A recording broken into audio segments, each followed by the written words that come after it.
We're going to talk about how to create a magnetic local business that attracts clients and customers to it on autopilot. People don't know what they don't know, and when you start on that road of education, then you do know what you don't know, and you want to fill in the gap. And the truth is that every problem leads to another problem. So as soon as you start identifying as a business owner, you think, okay, well, now that I'm a business owner, I need to... All right, in today's episode of the BIll Hauser Podcast, hopefully we're going to rename this. I think we need to rename it to the Business Growth Accelerator Podcast. Just saying that, BC, off camera.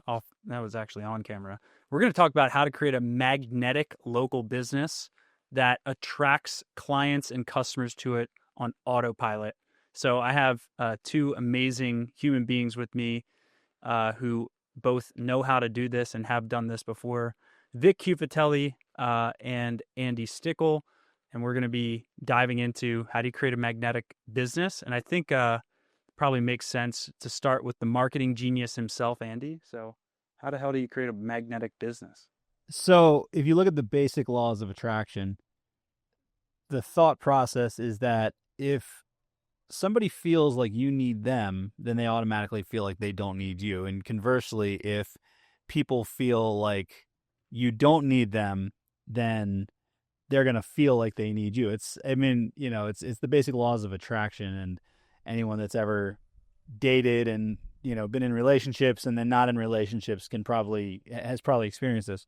So what I've always done, and my philosophy has always been, just try to provide as much value as possible and over deliver on the value. And actually one of the core values of our company is give more than you capture.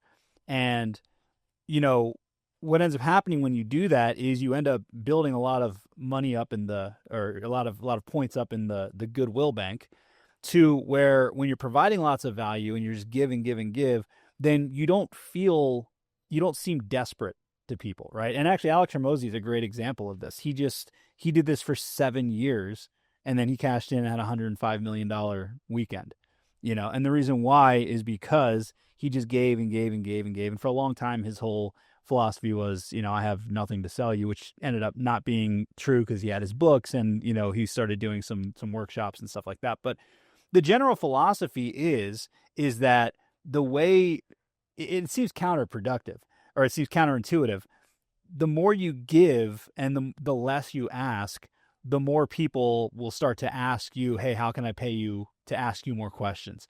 And I think that's like 90% of it is literally just give away as much as you can. I've never not made more money by giving more value. What I found, though, is that if I'm not giving enough value, then I'm not advancing as rapidly as I feel. And we've experienced this with SMB Team also, where we've had times where we've been in more asking rather than giving. And it definitely makes a difference. You can definitely tell, You agree with that, Vic? Yeah, I think what Andy is getting at is becoming the local experts, where people come to you for advice. So when you're giving advice, give it without selling your own products or services. Become the local expert. Tell people why things are good. Tell them what to look out for. So you become that font of knowledge. And every business owner can do that. They all know their business. They know their craft. They know the good and the bad and the ugly of what to look out for. And they can all become the local expert at that particular niche. And when you were scaling Action Coach to 88 countries, right? I think was where it ended up going to. How did you guys do that? I mean, how did you create such demand for coaching services to where you created a multinational coaching business? Providing a lot of business education. People don't know what they don't know. And when you start on that road of education, then you do know what you don't know. Mm-hmm. And you want to fill in the gap. Knowledge is power. Knowledge is money. So if you want to get better at anything, become more knowledgeable about that particular thing. So if it's business, you want to be better at business, well, get more knowledge around business. Your talents will never outgrow your knowledge. Andy, what is a lead magnet? Like, why is understanding lead magnets critical for a business to become magnetic? So a lead magnet, in my opinion, is actually something that it can take a lot of different forms, but ultimately what you want to do is you want to find a problem that your ideal clients have or your ideal customers have, and offer them a free solution to that problem, typically in the form of some sort of, it's usually like a digital download or it's a video. But actually, even recently, we've been creating lead magnets that are software. If you use Replit, for example, you can actually create free pieces of software that solve a specific problem, and then you can have people trade you their email address, their phone number, whatever information to get access to that. And it actually allows you to prove you can help them by actually helping them by creating this stuff that they can actually implement in their daily life. Now, where a lot of people fall short, and we've been guilty of this as well, and we've actually had to course correct, is they put a lead magnet out and it's not that good. Because the truth is, it's kind of a double-edged sword, because the truth is that a lot of people are going to download your thing and they're actually never actually going to look at it, right? I mean, think about how many unread white papers and ebooks and cheat sheets and things like that you have in your downloads folder on your computer that you've never gone through, right? But every once in a while, people will go through it, right? And we've made the mistake where we haven't put as much thought into the lead magnet as we put into marketing the lead magnet. And we've actually recently, in the last year or two, have really corrected that. But the cool thing about that is that it allows you to get people in your funnel and get them to raise their hand and say, I have this problem. And you're not necessarily directly asking them to buy something. You're actually giving them something of value that's going to help them solve the problem. Because the reason that people hire you, like, nobody hires anyone if they don't have a problem. Even if you're a restaurant, the problem is I'm hungry and I need food, right? That's why they go and they buy food, is because they have a problem and they're hungry. So the easiest way to show people that you can actually help them solve all of their problems is by actually helping them solve a problem, right? Because before they become a customer. Yeah. And the truth is that every problem leads to another problem, right? So like I wrote the book 5-Star Attorney, and that book is designed to help lawyers grow their businesses using reviews, using Google reviews and social proof and stuff like that, right? So the problem is I need Google reviews, or I need to grow my business. I need reviews. I don't know how to do it. Okay, so I wrote this book. This book solves your problem. Okay, well, now the next problem is, now I have a book and I have to read it and I have to do all that. So then I created the audiobook and the video book and all that type of stuff that solves that problem that they didn't have before they bought the book, right? And then inside of the book, there's all kinds of problems, because I talk about all kinds of different outreach strategies and different ways to incentivize clients to leave you reviews. And now they've gone from, I need reviews, to the problem is now I need to figure out how do I implement all these reviews. And then what I ended up doing with that, if you remember, as Review Judge, is I had a software that I then sold once they went through all that and kind of raised their hand and said, I have all these problems, and I created all these new problems for them. Then I actually created a software that sold the whole thing. And that software sold very, very well. But that all started with me figuring out what's the first problem they have, solving the initial problem, and then the easiest way to do it is show them how to solve a problem, or the easiest way to make an offer is show them how to solve a problem and then offer to do it for them afterwards for money, like a done-for-you version of it. And that's actually a great way to do a lead magnet. You do a lead magnet as the DIY version of whatever it is you're trying to sell, and then they opt in for the lead magnet, and then you say, well, hey, do you want me just to do this for you? Because you can just pay me for that. Yeah, I think there's a lot of the whole influencer world where people build these huge social media followings, but then they don't know how to monetize that. And I think often it's they don't understand lead magnets. They don't understand how to capture, name and email, turn that into a nurturing strategy through email, and monetize that over time. And like, if you over-index on just building an audience without understanding how to turn that into a business model, or at least a captured lead, that's why a lot of influencers that you and I know personally actually do much less in revenues than you'd expect in their businesses. Well, if you look at the Lawyer Marketing YouTube channel, right? So we have 12,500 followers, right? 12,500 subscribers on a YouTube channel is like, it's nothing, right? That doesn't get you any of the plaques or anything like that. Yet we've turned that into a multi 8-figure business, right? And I know personally YouTubers that have multiple millions of followers that don't even make 10 grand a month. Yeah. Because there's a difference in having attention, and then how do you take that attention and actually monetize the attention? And a lot of times people are really good at the attention part and they're not good at the monetization side. What we're really good at is, we're good at attention, but we're also in a niche, which is why we're limited to 12,500. But we're really good at figuring out how do we monetize the attention. Yeah. And that's one of the, really it's the more important thing. The other thing about that is that, what you brought up is actually converting them into email addresses and phone numbers and things like that. Because if you have a YouTube channel with, say, 1 million followers on it, right? Well, if YouTube decides tomorrow they don't like you, then you're gone. Yeah. Look at just what's going on with Jimmy Kimmel right now. Yeah. Jimmy Kimmel had this massive audience, and he was on ABC and everything, and he had, arguably he had the platform, and then they just decided, we're not interested anymore. And it's happened to people on YouTube all the time, regardless of political beliefs. It happens on both sides. It happened to Jimmy Kimmel. It happened to, what's the guy, InfoWars, Alex Jones, right? Mm-hmm. Both sides of the spectrum, So if you're not figuring out how to capture their contact information and get it on an email list and getting their phone numbers and everything, because let's say that Jimmy Kimmel had an email list. Well, he could have just launched his own website and said, hey, I'm over here now, sent one email out and had, millions of followers the next day and millions of people watching him. But he didn't do that because he really probably never thought he had to. Yeah. But it's the same thing with YouTube. It's the same thing with Facebook. It's the same thing with Instagram. Anything you have, if you don't own that, unless your name is Mark Zuckerberg, you do not own your Facebook numbers. Yeah. Yeah. That's a good point. So Vic, talk to me about the importance of a book. I've actually juggled this in my mind quite a bit. What is the ultimate lead magnet? What is the ultimate thing, like Andy said, that you can give to a niche market or, a large market and really help them transform their lives and businesses forever? And, you're not really going to change someone's life forever from a 2-hour or 1 hour little training or webinar, right? You can have a temporary impact, and it's hard for people to actually implement a lot of what they learn, oftentimes. But a book is a tangible item you can use as like a reference manual, and like you can always go back to help solve problems in your business. And I've juggled with this in my mind, like, is a well-written book one of the best legacy lead magnets in how a business can attract customers on autopilot?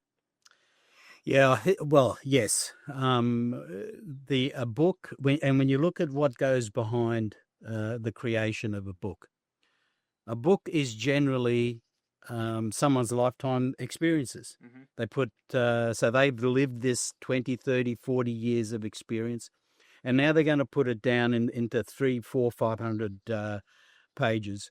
A book also allows the author to explain the thought. In this digital age, it's very easy to Google the answer. You've got the answer, but you've got no context around that. You can't experience the story of how to actually get there. Yeah. And that's what helps with retention. That's what helps with implementation.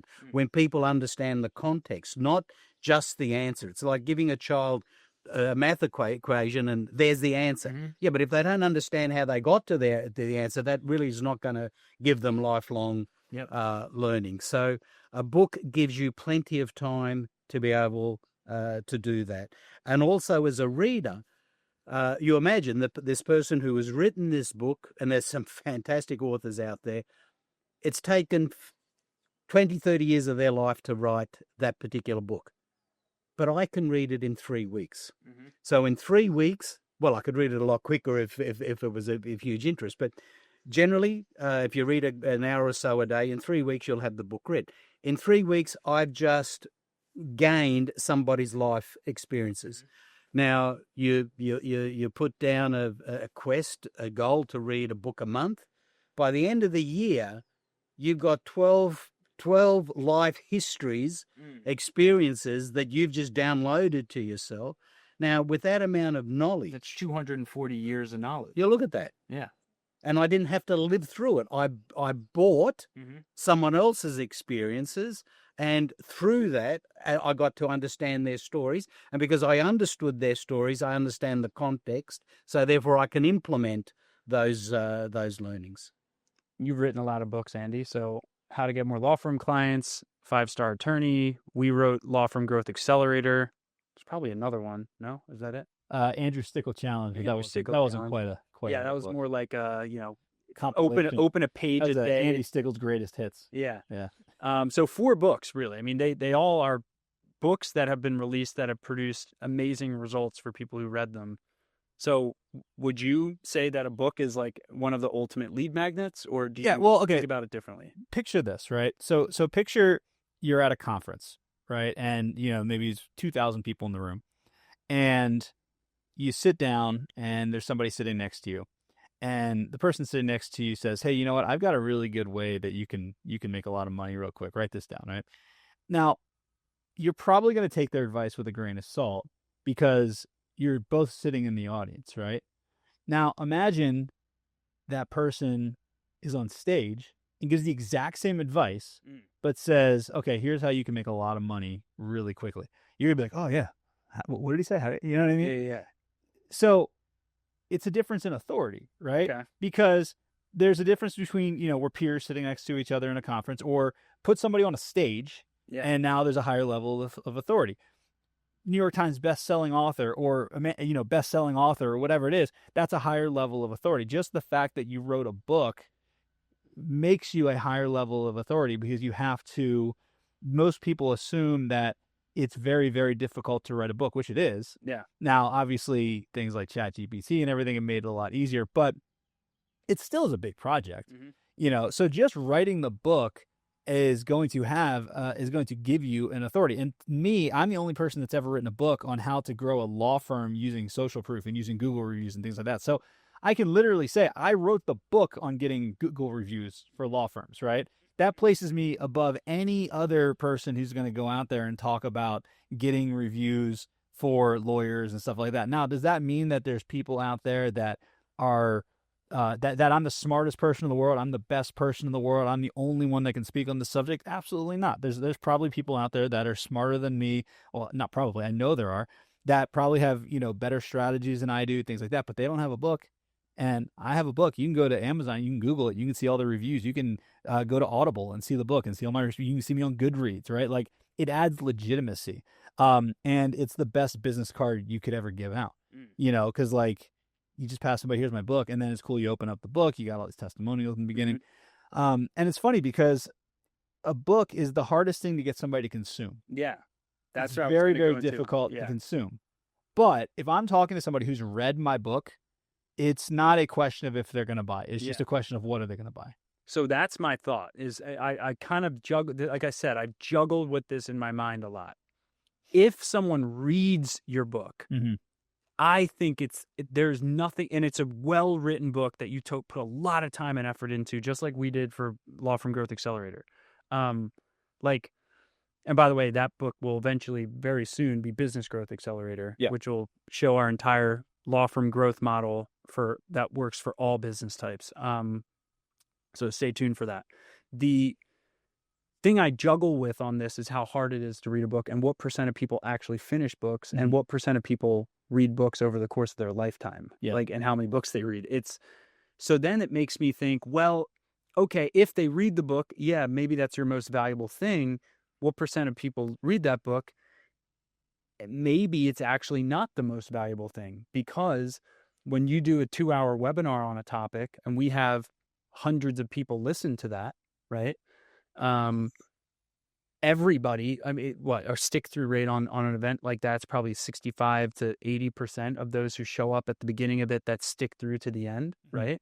So you're talking hundreds of people have read a Cliff Notes version of your book just via a live training. So what's more beneficial, that they got the Cliff Notes version of the book and they actually consumed it, or the book itself, knowing that only 1 in maybe 50 people are actually going to read the entire thing? So I feel like it's like, and then you have like tripwire lead magnets, like you said, 5 tips on how to improve X, right? You'll get a ton of downloads on that, and people don't even open that up, right? I think just the fact that the book exists is important. So like, that's a good point. We have a, do you know John Fisher, the attorney? Mm-hmm. Yeah. So he wrote a couple books, and they're all specific about growing law firms. And he gives the book to his clients who are coming to hire. He's a lawyer. And when someone comes into his office, I think he does medical malpractice and wrongful death and stuff like that. Somebody comes in his office, he gives them his book about, I think one book is called Your Dream Law Firm, and the other one is The Law Firm of Your Dreams. I can't remember what they're called, but something along that. Yeah. A consumer doesn't care about those things, Yeah. but he gives them these books. And the reason why is just because of the fact that just giving him the book, just giving the client the book or the lead the book solidifies him as an authority. Yeah. Because there's attorneys, and then there's attorneys who are so good that they actually wrote a book. Yeah. You know, it's just it's that status. Yeah, I mean, if from that perspective, I then would go back on it, because any schlub can go run a webinar. I mean, you see 1,000 people every couple months pop up and run Facebook ads. Oh, I'm the live training, blah blah blah, and have no credentials. Mm-hmm. So I actually think maybe that does weigh more towards the book being more of an authority piece, and then if they read it, it's also going to have a huge impact on them. Well, I think it's also how it's written, right? So 5-Star Attorney, I actually have a very high percentage of people that read 5-Star Attorney and get through the entire thing. And the reason why is because that entire book, it's written for attorneys, but it's written at an 8th grade reading level. And the reason why is because a lot of times people write a book and they write the book to make themselves feel smart.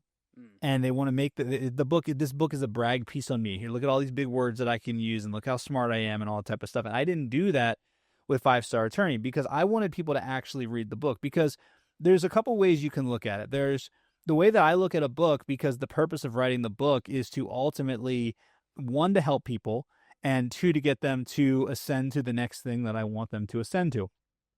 If they don't read the book and consume the content, I can't help them if you don't read it, right? Just holding a book in your hand is not going to do anything. Consuming the book and then actually acting on it, right? Yeah. So I wrote the entire book at an 8th grade reading level because a confused mind always says no. Yeah. And I understand that if I want somebody to continue reading, I have to make it as simple as possible. And these are attorneys. These are people that they have a high school degree. They have a college degree. They have a degree from law school. They passed the bar exam. They're avid readers, and I still wrote it at an 8th grade level. Yeah. You know?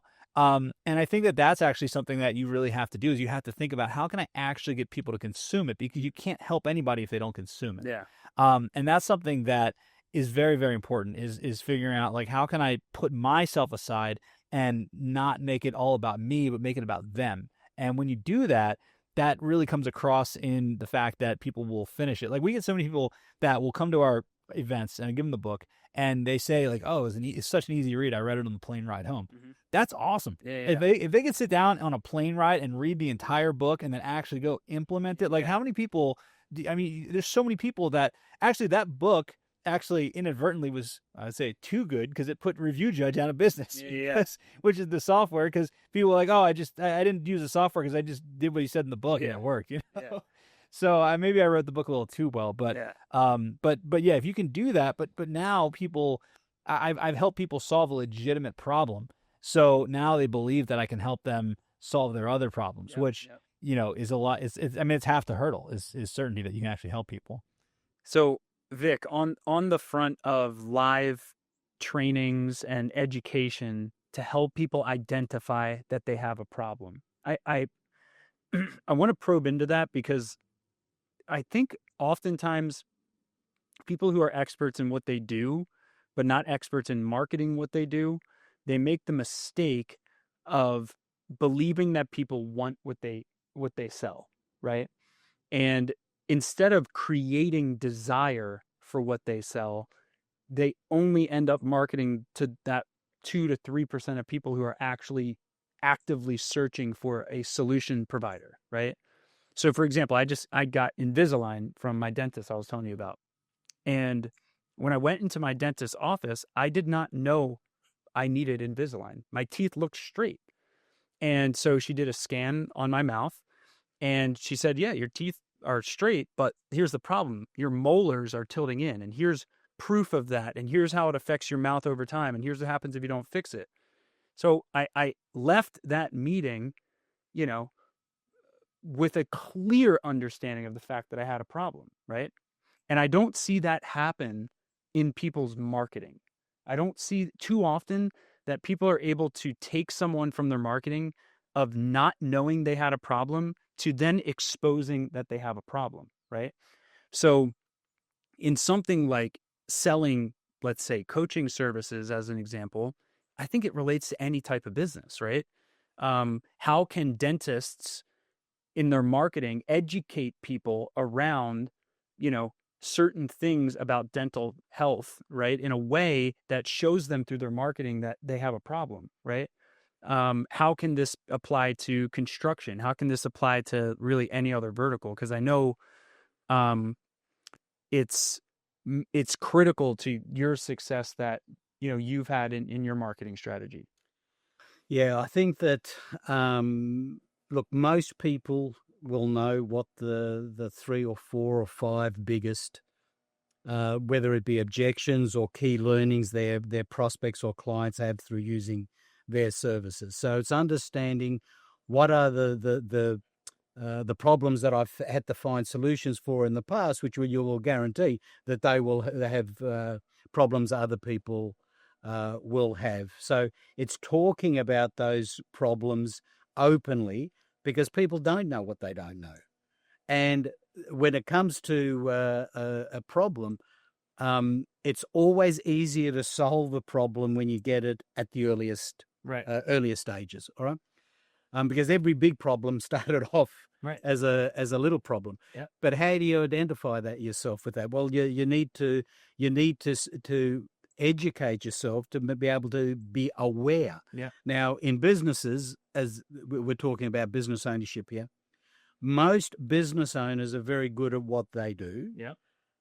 But they don't see themselves. Yeah. Or they're not very good at running the business of what they do. They're very good at what they do, not very good at running the business of what they do. Why? Because they see themselves as being that professional, and they don't view business ownership as a profession. Mm-hmm. Very few people will call themselves, like I'm sure your dentist doesn't call himself a business owner. He calls himself a dentist. Yeah. So as soon as you start identifying as a business owner, you think, okay, well, now that I'm a business owner, I need to learn about business ownership. Also, when you look at most people, when they're trying to grow their business, even marketing their business, they're so entrenched on devoting time and effort on being the best at what they do, that they believe that if I become the best at what I do, that will organically attract people. And if you look at business history, that is not true. Now, you have to be good at what you do, but you don't have to be the best of what you do. And when you look at the largest businesses in the world, take pizza, for example, all right? Now, the largest seller of pizza in the world is Domino's. Now, I'm pretty sure that all of us here know 5 or 6 local pizza restaurants that are a lot better than Domino's. Now, Domino's are good. They're not the best, yet they sell more than anybody. Mm-hmm. Why? Because they've understood to grow any business, you have to be a master at marketing the business, not a master at the business. Mm-hmm. Starbucks would be the same. Mm-hmm. Good coffee, but it's not you wouldn't rank it in the top 2 or 3 locally, but they're very good at marketing. And then identifying yourself as a business owner, to grow your business, I have to be better at marketing. I have to be better at selling. Mm-hmm. I don't have to be a better electrician. I don't have to be a better pool builder. I don't have to be a better dentist. Mm-hmm. I just need to be a better marketer and seller. Yeah. Yeah. And I think when you get this right, and Andy, I'm interested to hear your thought on this too. Like, how do you take someone who doesn't think they have a problem, encounter a marketing asset, and then realize they have a problem? I wish, for example, that estate planning thing that we're doing, the email chain that we had, where we're going to hire that guy to map out our estate and make sure that we don't imprison our family with tax liabilities if you or I were to pass away and stuff like that. That was something we heard about, and we thought about it. We kicked it off and said, we'll get to that later. And then I had a call with this insurance agent that my mom has worked with, because my mom's in the insurance business. And he asked me these questions about, like, what exactly happens if I pass away tomorrow? What exactly happens to my family? Well, did I know anything about estate tax? The fact that my family will have to pay a tax bill of 40% of my entire net worth? Like, what? Like, that is insane, right? Like, sickening. So I knew I had somewhat this like problem. I have to do some estate planning at some point in time, right? But I kicked it off. And then I became aware of like, oh my God, I put a dollar amount to it. I wish why didn't anyone help me with that previously? Why did it take us years to get to a point where it's like, oh, this is actually a problem? I also think about this with taxes, right? With like, but when we were scaling our company and we barely had any profits, like no one told us we were going to be screwed with taxes, right? Like once the company actually became, It didn't matter then. like, yeah, like everything was a write-off then, right? But like, I wish somebody educated me about that sooner.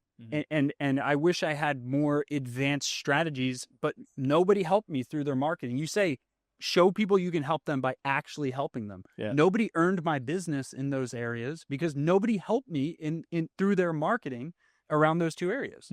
So how does marketing help people, and especially people who don't even yet know that they have a problem? Because that's the majority of the market. Yeah.